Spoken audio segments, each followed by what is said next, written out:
Those Damn Ross Kids is a podcast for adults, and the opinions expressed do not reflect the opinions of our employers or even ourselves. We'd like to hear from you. Give us a call at 419-528-TDRK to leave a voicemail, and we just may play it on the show. What's happening? Not much. How's it going? Slowly regaining my health. Yeah, you were down for the count, weren't you? I went to the hospital. To the room for emergencies. Well, yeah. Yeah, no. Like your situation was so bad they built a room around you. A Hyperpanic Chamber. Like Michael Jackson had?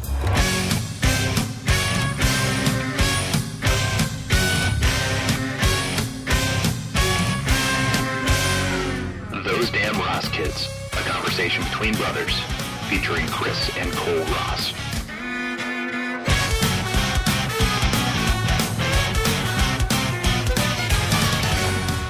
Uh, 132 is the episode we're recording right now, just so you know.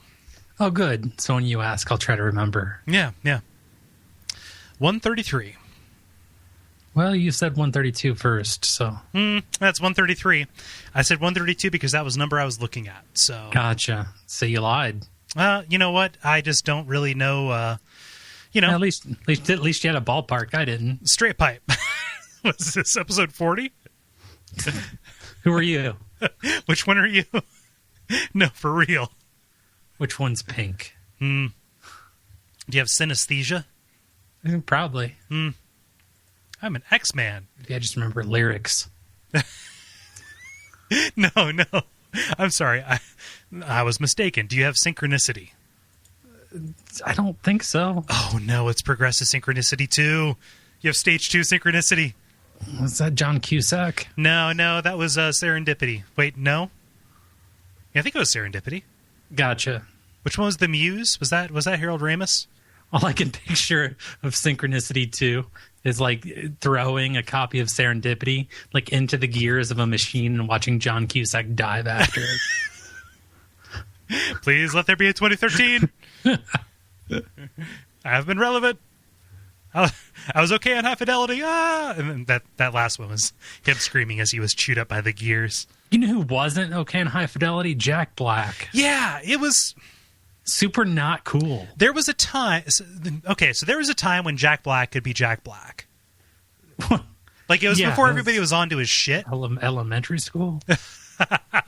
When everybody told him, hey, it's okay for you to do that wacky eye thing. The school has shut the fuck up. School of Richard Linklater, what's happened? Like, you totally did a Scanner Darkly, then you did this. Isn't Jack Black just awkwardly kiss people in the Family Feud already? I could totally see him ending up there. Yeah, no, so like, it makes sense. Like, if you read that part in the book, like that friend, the obnoxious dude who's always trying to get his band out there, that is totally a Jack Black thing, like a Jack Black part. It makes sense, but like, I think that like after a certain point, when you know like what he's up to, like when you're onto his game, all of a sudden it becomes unacceptable that he does it. I just don't like him as a person. Tenacious D, like the HBO run of Tenacious D, and then the movie was fine because Liam Lynch, the guy from Syphil and Ollie, directed it. But like everything else, it's a little tenuous at best, I think. You know what? And Shallow Hal, I like Shallow Hal too, but that's because of the Farrelly brothers. Basically, he is the worst part of anything that he's in. Yeah, I mean, I like him in small doses when he's on his probiotic. What do you mean? Like when he's got all the shit out of him? Yeah, when he's spewing healthy shit. Like, okay, Jack, your gut fauna are definitely just a little bit off today. Yeah. So don't poop in the river. No, don't do that. It's full of antidepressants and estrogen. Jesus. That's what every river is.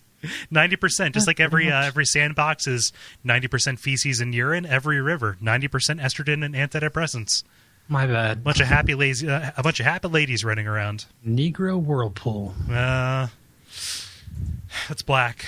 It's black. I don't know. I liked Tim Robbins in High Fidelity. Jack Black. Yeah, he's creepy enough. Yeah. I like. Wasn't he trying to mount a seagull? Or what did he do in that movie? No, he was the other guy. Sorry, I got a fever. No, that's cool. It's cool. No, he was sleeping with a lady. Yeah, with the main he love had like interest. the long hair, and he he looked. He had like Bozo the Clown hair. He was like he talked about Ka in his mind and stuff. Yeah, no, he was total hippie. Like the description of him too. Again, it matches. Like totally into world music. Different ethnic food stenches across the hall every day. Gotcha. I liked when his timid little friend in the fantasy picked up the phone and knocked his teeth out.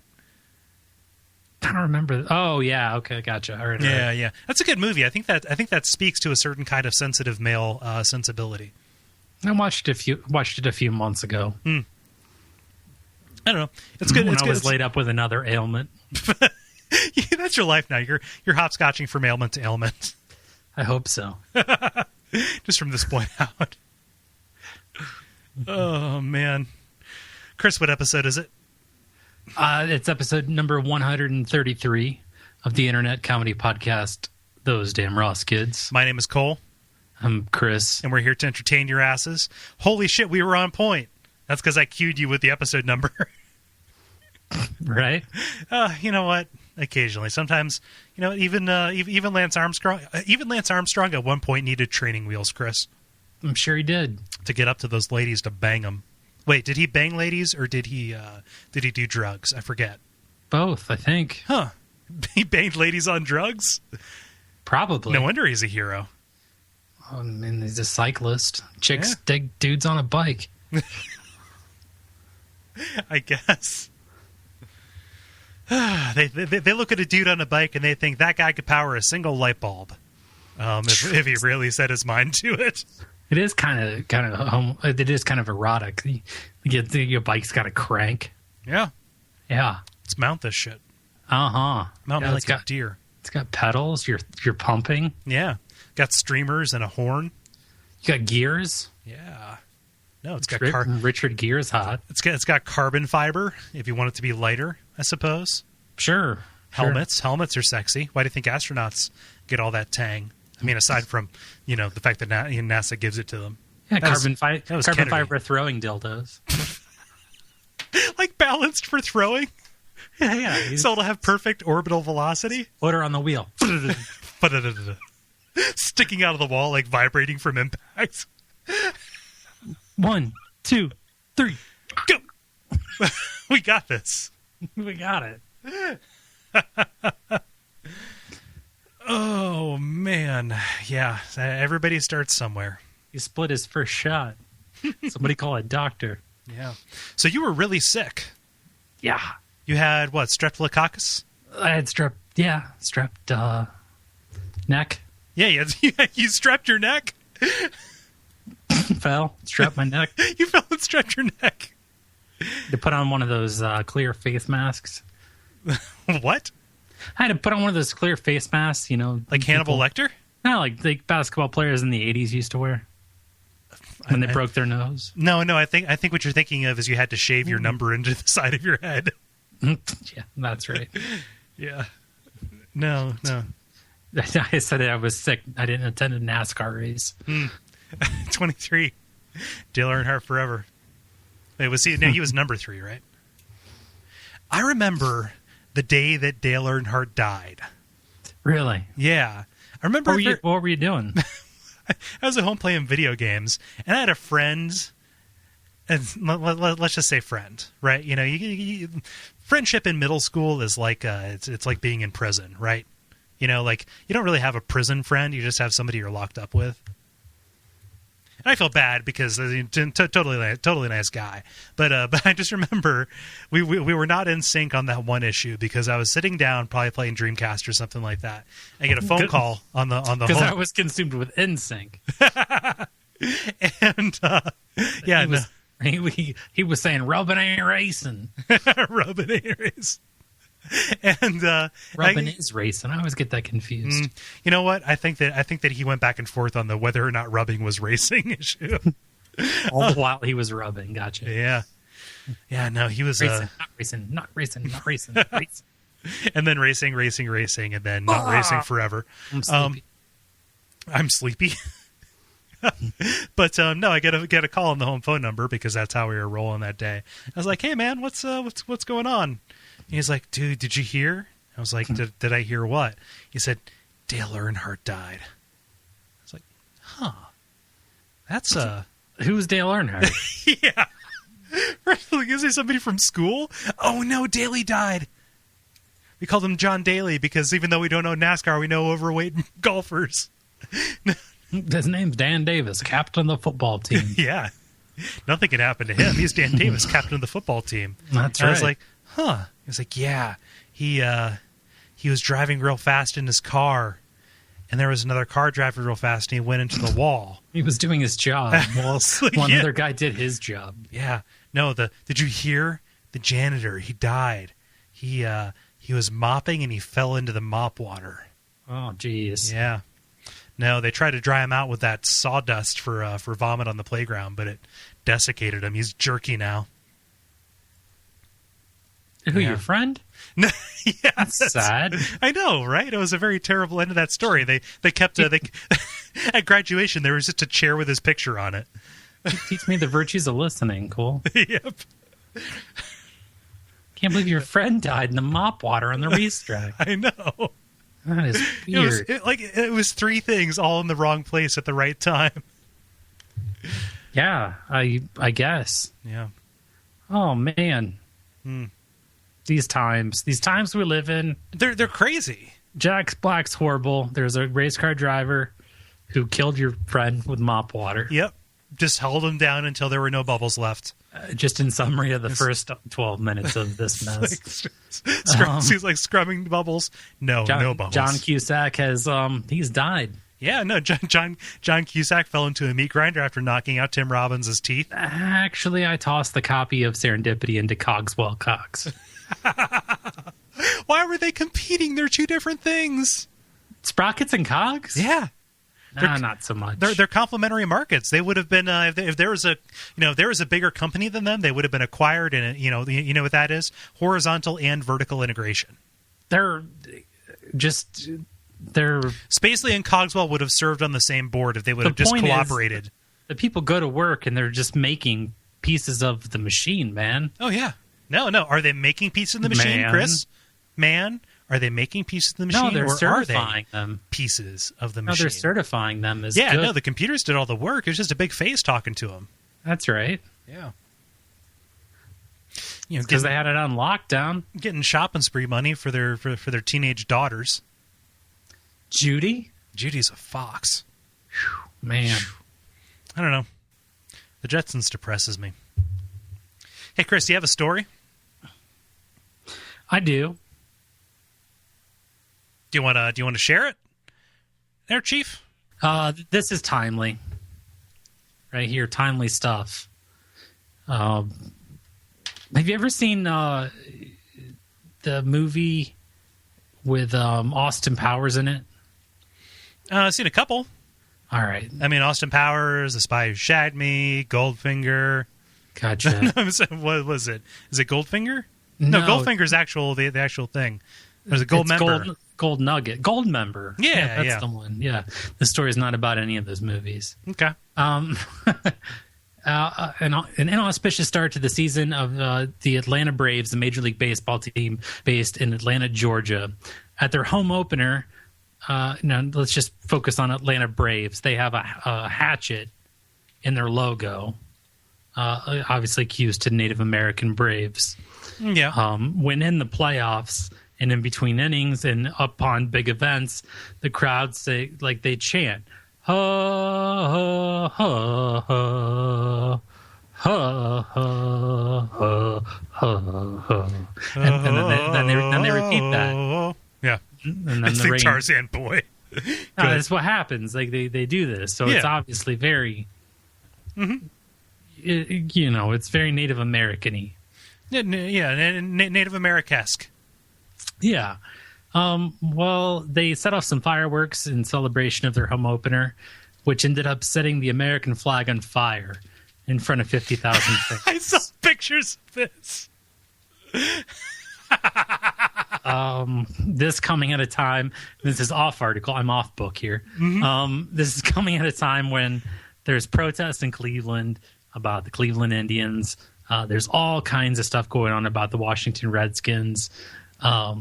It's everywhere. The Native American people are like, hey, enough is enough. And fat white people everywhere, like, why are you here? But anyway, yeah, so that happened. The Braves set fire to the American flag. Yeah. and people wept. And people... They weren't sure if it was because of joy or because of sorrow, but they wept. The show, Joey? Good show. Or you said joy. I said joy. Huh. No, Joey cut down before its prime. For 42 episodes. Yeah, no, they cut it. They shot a whole second season. Yeah. Only aired in Europe. They let Anuraj go 8 years. Oh, man, they had to give Johnny Drama something to do. And then they made a movie. Finally, Turtle lost weight. Oh, man. Just give them back their fucking land. I don't know. Do you realize how much land there is? Like, okay, Chris, think about it. Like, to get from one thing to another thing, how far do you have to drive? How far do I have to drive for what? To get from one thing to the other thing. Like a minute? I mean, so a minute. That's like a whole mile. There's nothing there. Just give it to them. Just give them like for me, if I'm gonna hop in my car and go somewhere, it's like 15 minutes minimum. Okay. Okay. And in that time, I pass nothing of worthwhile. Just give them back their fucking land.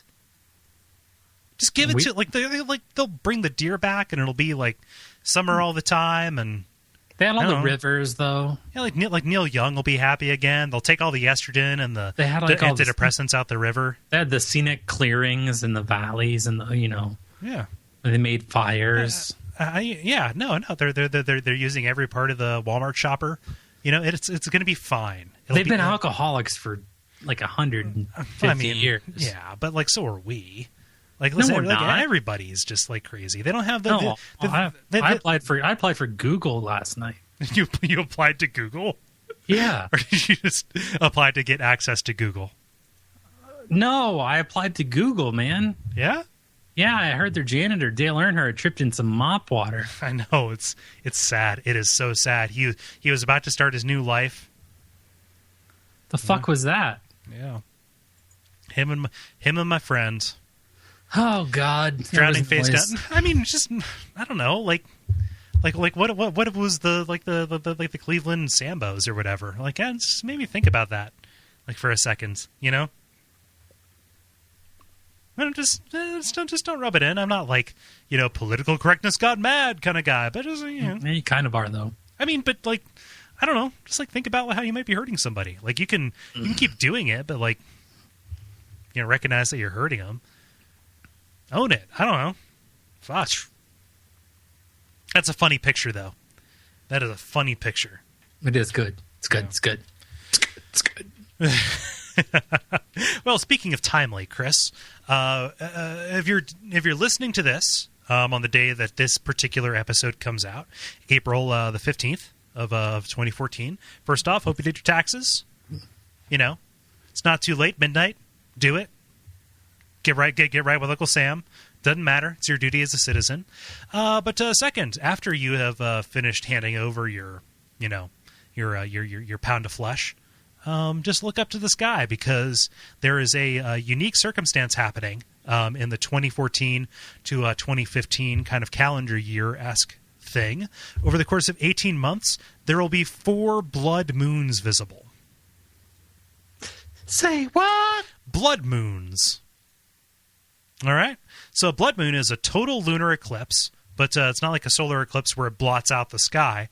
It just covers enough of the moon to make it look a burnt reddish orange. You're telling me there's 4 of those? 4 of those coming in the next 18 months, visible from North America. The first of which is as you're listening tonight. So if you are fortunate enough to be part of the North American experiment, go out tonight if it's a clear day and you don't have a lot of light pollution. Look up there, you'll see the moon's covered in blood. There's a big bloody ball in the sky. It should be known that a moon covered in blood is one of the signs of the apocalypse. Yeah, and this one also is right on the time for the Jewish festival of Passover. So, buy stock in frogs. Or wait, no, sell your stock in frogs because there's about to be a shitload of them. Okay, all right, everybody hit up Bill and Melinda Gates. We got to get the nets up in this piece because shit's about to get real. Billy, get over here. Billy. C://netsforthislocust/blood.moon. Yo, Mel. Who's Mel? Linda. Okay. It's funny. Whenever I hear Mel, I just think Mel Brooks, and I immediately want to have a conversation about Young Frankenstein. Like a Mel's Diner. Yeah. Yep. That's how I do. Blood.moon. Yep, so that is both a look to the skies warning and also, hey, it could all end tomorrow or today. Hey Cole, have you ever thrown your back against the Pop-Tarts in the grocery store aisle and just kind of squeezed your way down that aisle with your hands extended, mashing your back against the Pop-Tarts and the granola bars? You could eventually escape down an end cap, call the authorities, because you knew that the mascots on the cereal boxes were creepily staring at you. I mean, if they were staring at you, why would you want to put your back to them? No, you're putting your back to the things across from them, Cole. Oh, the Pop-Tarts, okay. The granola bars. Okay. Yeah. Okay, sorry, I got the geometry messed up. So the car was going west on Dealey Plaza? Yeah, and then the government killed your idol. Yeah, killed my my sex god moonwife. It turns out that there's science that says that they make the mascots on cereal boxes stare at you. Cornell has studied the angle at which cereal box characters stare has a lot to do with convincing shoppers to buy the product and creating brand loyalty. Yeah. Characters on children's cereal boxes tend to look downward to make eye contact, while those on adult cereals look straight ahead. In fact, the magnetic gaze was a major factor explaining how shoppers felt about themselves and their relationships. Yeah, no wonder Mona Lisa cereal always sells so well. My bad. Looking in everybody's eyes. Mona Puffs. No, I thought so the urban legend that I heard around this was that cereal companies, because you can buy shelf space, you can pay Meijer or Kroger or whatever, crazy moon stores you have, to put your stuff on a particular shelf. I always assumed, or not assumed, but heard tell that brands wanted their cereals to be roughly at cart level, so that kids who were being pushed along would be able to look right at these mascots and also possibly reach out for them. If they were sitting in in what for me is the egg and tortilla chip casket, the egg and tortilla chip casket, that thing, where the seat is, the child seat. The child seed? Yeah, the child seat. Seat or seed? Seat. Whoa. You're trying to get children's seed. No. I don't think they have any. My bad. Then you were trying to give it to them? No. Oh, yeah. Damn. I don't know. I made this up. So if that's the case, why isn't? Let's postulate something here. If the idea is you want there to be a character that is looking at children with come hither eyes, why don't you just make the box a toy? Okay, think about just a big clear empty container that has the brightly colored stuff inside of it with googly eyes and a little belt buckle that has the nutritional information and bendable plastic arms that reach out. You charge extra, because that would, cereal boxes are nice and rectangular. They are rectangular solids, so they pack well into a box. Like, you're going to be shipping a lot of air to get this around. But no, you just make it a toy aisle shelf, and this happens to be sugary cereal that is not only looking at these kids but reaching out towards them. Why isn't that a thing? Why don't we weaponize it? Oh, so it's like, all right, no, okay, here we go. It walks. What'd you say, Mom? I took the pin out of Mr. Crunchles. Say hello to my breakfast. Say hello to my nutritional breakfast. Gunpowdered sugar. Right? Say hello to my... Oh, man.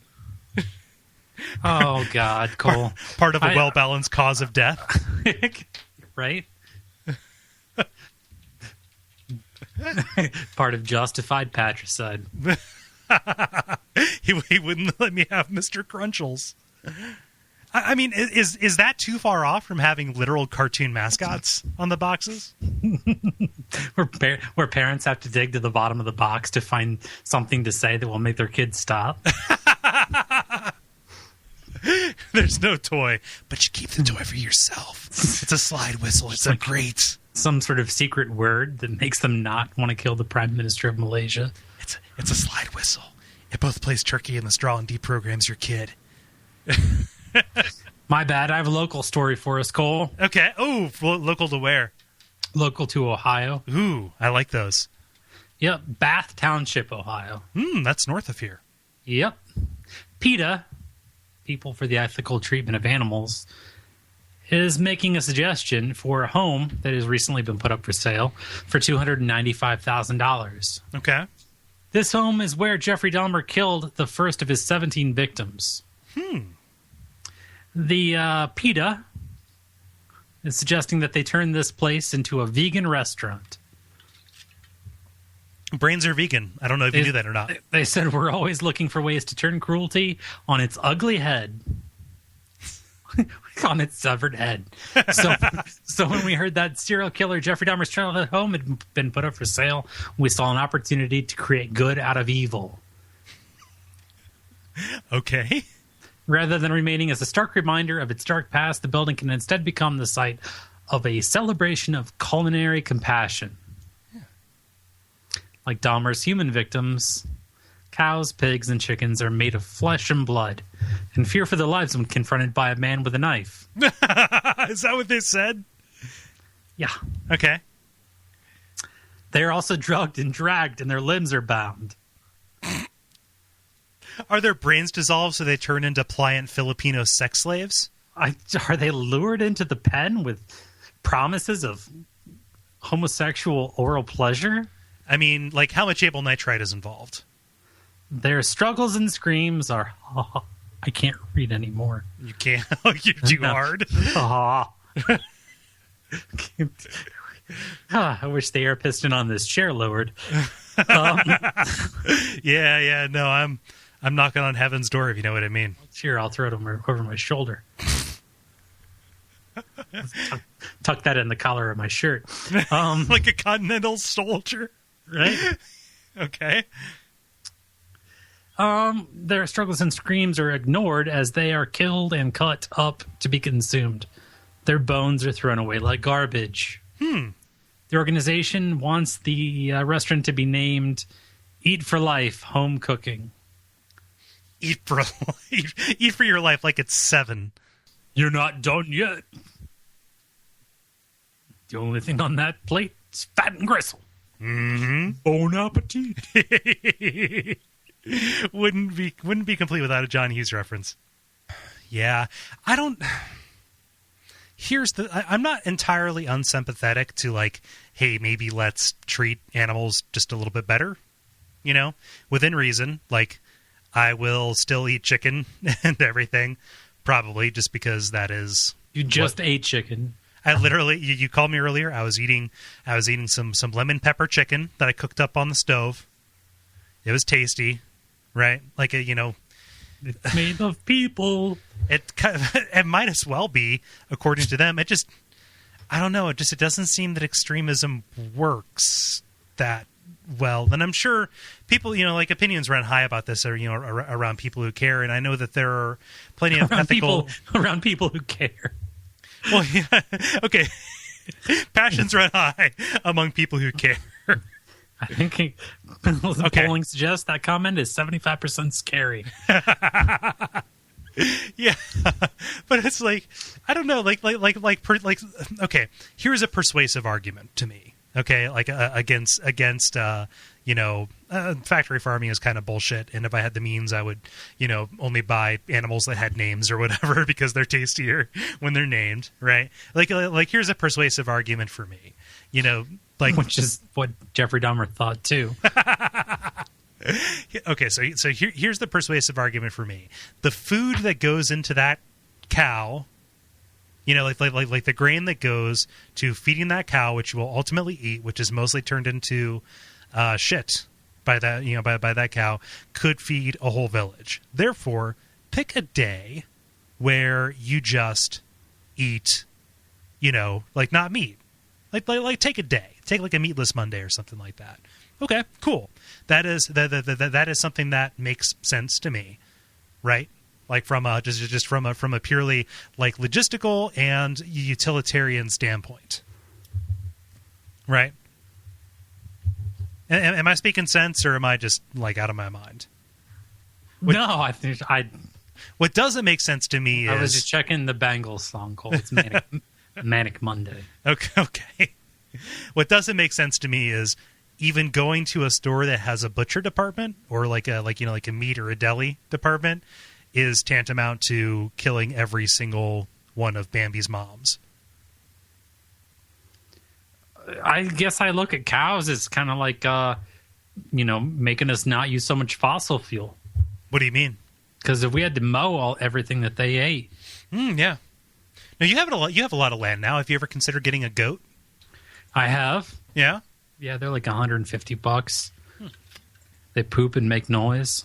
Yeah, they have weird eyes. Yeah. We so the CEO of our company, it's a house that's kind of, I have no idea what the ownership status of the house is, but there's a house down in Burlington, Kentucky that we have like offsites at, because they have like a guest house. It's like a big field, and they've got like a pool, and they've got they just put up like a huge 100 square foot garden or something like that. Padded mine scrubbing rooms. What's that? Padded mine scrubbing rooms. It's kind of compound-esque, but it's very nice. It's pleasant, Yeah. But they're starting to do like chickens and stuff. I don't know. It might be cool to do chickens. I don't know. You have land. Every 15 minutes you're there, they have to take your rectal temperature. Yeah. Well, to make sure your humors are in balance. Yeah. I don't know. I'm persuasive to moderate things. Like, hey, you know what? Maybe don't kick your dog with soccer cleats, and also maybe don't. But no, I don't know. I'm kind of digging myself a hole. I don't even feel that strongly about it either way. I just know that I really like a ribeye. I do too. Yeah. Heavily salted chuck eye steak. It's got the same fat marbling as a ribeye. Half the cost, if not more. Really? Yep. Chuck eye, you say? Chuck eye. Yeah, probably. How do you cook that? Do you put it on the grill? I put that on a grill or a pan fry it. 5 minutes each side. A little bit of olive oil, coated in salt and pepper? No, just salt. Yeah? Salt on each side. Let it set a half an hour for every half inch. Not square, but thick. Yeah. Yep. God, I love a good steak. Tenderizes it a bit. Yeah. You don't want it to be too tender. You want to give you something of a fight, right? Yeah. Hey, Cole, have we talked about fight churches? I know we haven't. You're just running with the stories. I haven't even had a chance to segue into one of mine. But go ahead. Fight church. We haven't talked about that? No. I mean, is that... there's a line in Fight Club saying this is like church to me, but...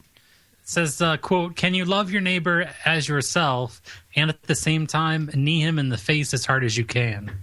Well, let's find out. There are all kinds of churches cropping up that promote mixed martial arts and fighting only among pastors. Oh, wait a minute. Why isn't that a thing in Catholicism? I think it is, actually, but the Catholic Church does comment later. They always comment. Yeah, they always have bunch something of chime to say. in motherfuckers. Scream it right into his ass. Yeah, so there's a documentary being done about these churches, these MMA churches. Beyond churches that had a formal or informal fight ministry, they discovered innumerable churches that included MMA as a component of the men's program. They said, while Jesus urged followers to turn the other cheek, advocates of the MMA church fighting say Jesus of Revelation provides a tougher image, and biblical heroes like Samson and David showed their strength on the battlefield. Yeah, again with the picking and choosing, you guys. Yeah. Yeah.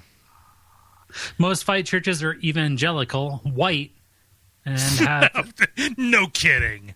struggled with attendance. The Catholic Church and Southern Baptist Convention have criticized the fighting, but mainstream churches have feminized men.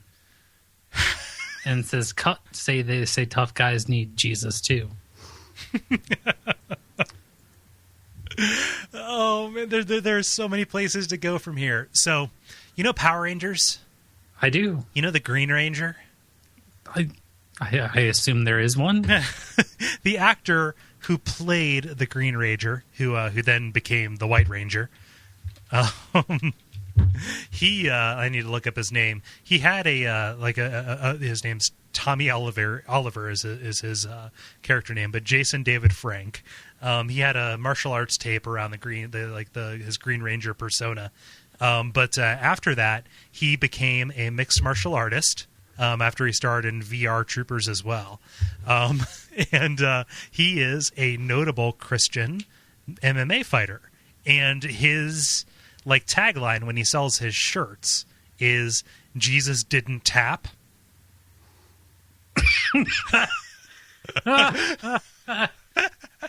So you got me in my antibiotic.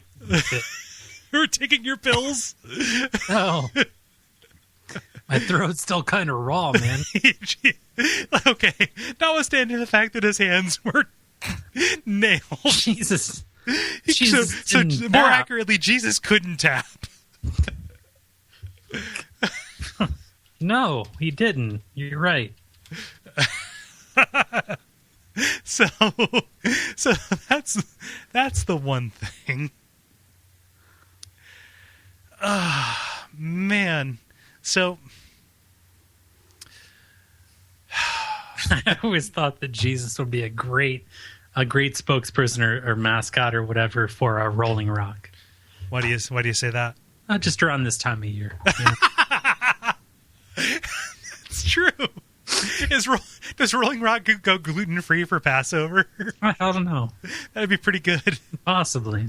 Yeah, the picking and choosing that really bugs me on the verses, because for one particular reason, and I'm sorry to take this back into a political thing, but I remember very much around in the high school, I believe it was high school history books, talking about World War I. Talking about, and some of these wacky pacifists believe blah blah blah blah blah blah. There was a whole, I don't want to say chapter, but at least a whole maybe second level subheading about this guy who found a particular biblical passage, which was he was a conscientious objector. He's under religious grounds, and then he looked in the Bible and he found the verse about let he who cannot afford a sword sell his shirt to buy one. And he's like, cool, I'm gonna go kill Fritz.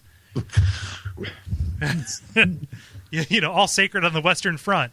And so he went for that, and it's kind of huh. And then noticing there's just history books are kind of some fucking bullshit because of this. And so all of that just reminds me let's turn the other cheek. But then, Samson totally took everybody's foreskin. Wait, that was Samuel. No, it was David. It was David who went out and gathered 100 Philistine foreskins. I guess what I'm trying to get at is the Bible's fucking metal. Dave, I thought he slingshotted Goliath in the dome. Yeah, no, it wasn't a slingshot. It was a sling. So it was a length of cord with a patch of leather at the end. So he swung it around. Gotcha. Yeah. But he took down Goliath. But then when he was serving Samuel, and the Philistines were, I believe, attacking Jerusalem. One of his trials was to go out and not, he didn't have to kill him, but he just had to bring back 100 Philistine foreskins. So that was a very productive 2 weeks of his life. Well, Samuel told him to do it, right? Yeah. So what was Samuel doing with him? Were him and Gargamel cooking up something good? Oh, I'll get you, Philistines! Okay, so in this, Samuel's the cat? I guess. Oh, man, the blind prophet cat. I think Samuel went blind. Yeah, Samuel was blind. Too many foreskins. Well, the rudimentary cosmetic surgery replacing his eyelids with foreskins. David's palms grew hair and Samuel went blind. Gargamel drowned in Bathsheba's water. Gargamel cackled in a sulfur bath. Jesus didn't tap. No, he did not. Oh, all sacred on the Western Front. Yay. So, Chris, names fascinate me. They do. They do. I think it's real interesting what people choose to call their kids. Occasionally we talk about the top 10 names from the Social Security Administration. So-and-so. Trends are interesting. But, Chris, there's a trend that is quite bizarre and is unprecedented in American history. Do you know what that is? No. More boys' names end with the letter N now than at any point in history. And I'm looking at an animated GIF right now of Griffin. Griffin. Of all the names. And over the course of, let's say from 1920 to 2012, it rises from 20% all the way to just under 40%. Yeah, but you're talking about Dan and... I'm talking about Dan. I'm talking about a bunch of that. But that is... So Dan, Griffin, all these are names that have, a certain amount of historical, precedence, right? Griffins are, mythological beasts that have been around for millennia. Dan is short for Daniel, which is biblical. There are a couple of biblical names that have been around, right? But the thing that this is being attributed to is Aiden names. Oh, okay, from Sex and the City. Mm-hmm. And from Jaden, Bladen, Gaden. Yeah, Jaden Smith. Yeah. Satan. Basically, any letter, just end it with Aiden, and you're good. Caden, Daden. Yeah, no, it's a whole thing. I'm looking at this now from Caden. Yeah. No, it jumps 15% from 2000 to 2012. Is what it does. What about Gaden? Yeah, Gaden. So it's a whole thing. Huh? Raiden, Zaden. Yeah, Braden. It's heartening to know that it's not just me being an old crank and noticing weird names. What? I said rubbin', racing. Rubbing is not racing. Okay. But yeah. So the funny thing about this and what this article and the people who think on names postulate is that people are choosing Aiden names. It pretty much just sprung up out of the blue. It's not like how the name Madison took off around 1985 because of Daryl Hannah and Splash, or the resurgence of the name Jacob after Twilight. There's no real precedent set for it. The only one is Jaden Smith, Lil Will, just the two of us. You and I? No, Aiden was a boyfriend on Sex and the City. Yeah, okay. So that might have been one of them. But what's hilarious about it is the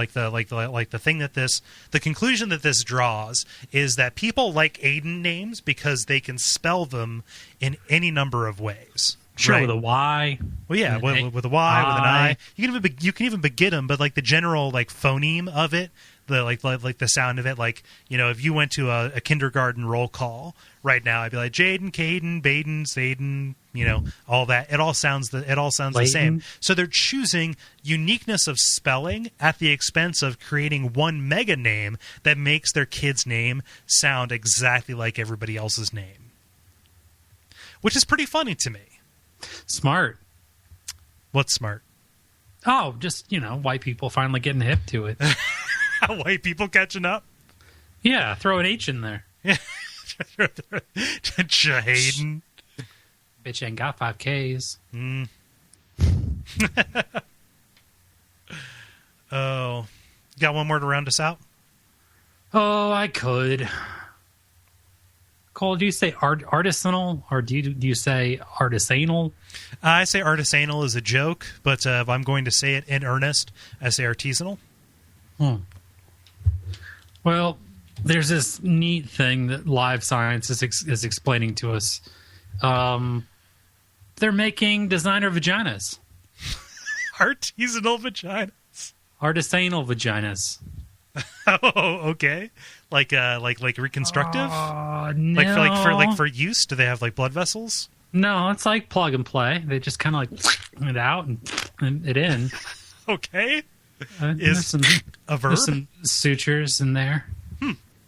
Some women are born without them. Some, you know, they don't work. Some are They're just called Barbie dolls. yucky. Yucky. I don't be normative. They're growing them in labs. Okay. And doctors are putting them in. And, everything's working great. So, wait a minute. We have 3D printed labia? Ladies are receiving the normal level of desire, arousal, lubrication, orgasm, and satisfaction from the artisanal vaginas. Oh, good for them. Some of these women were born with disabilities, vaginal aplasia, which their vagina fails. Why do I read falls off as fails? Critical vagina failure? Bum, bum, bum. Bum, bum, Can I get to play an MP3? Does it have Bluetooth? Yeah, so they're making these things in test tubes and on petri dishes, and they're just right on there, and then they just all over, and then their ladies are happy. Good for them. Yeah, Science rules. We have breads, we have sandwiches, we have what else do we make artisanal? Artisanal bird feeders. Oh yes, it all. And now we're making, you know, artisanal boxes.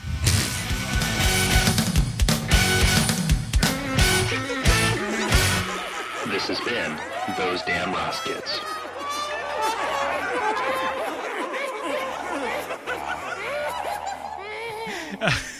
So the word box for vagina really upsets me for some reason. That is not. It's like the ultimate objectification. This is just a place for me to put me and you. Like, I could go out behind the liquor store and get some free boxes, or I could go down to the store and get some Baker's boxes. It's just, but good for them. I mean, that's a part of being alive. Yeah, Everybody should have access to vaginas. So, Chris, do you want me to tell people what they can do? yeah. Okay. Go to Duckfeed.tv /those damn Ross kids. Go ahead. You had something. I just keep thinking of boutique slots. Good. They didn't have vaginas before, now they have them. It is a good thing. Right? Yeah.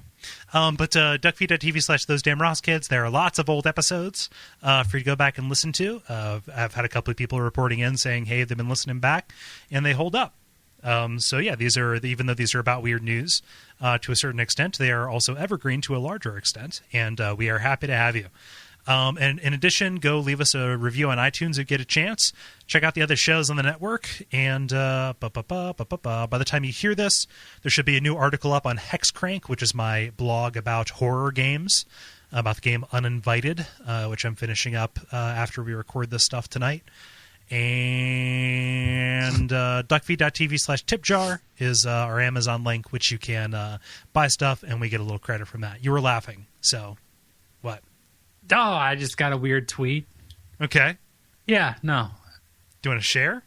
Actually, I just thought how cool it would be if they made an artisanal box that would fit your hex crank.